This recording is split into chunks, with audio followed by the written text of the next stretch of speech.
Hello guys, Shashi channel में आप लोग का स्वागत है।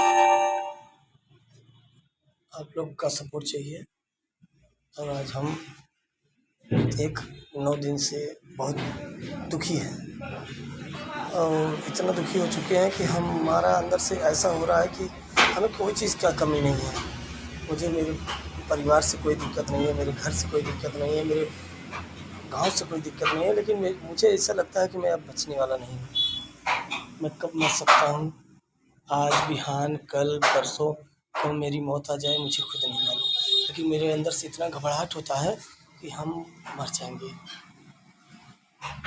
आप लोग से विनती है कि आज मेरी सपोर्ट करिए। मेरी शशि जौनपुरिया मेरी वाइफ है और उसके पास 2 बच्चे हैं। उन लोग को आप लोग का सपोर्ट चाहिए।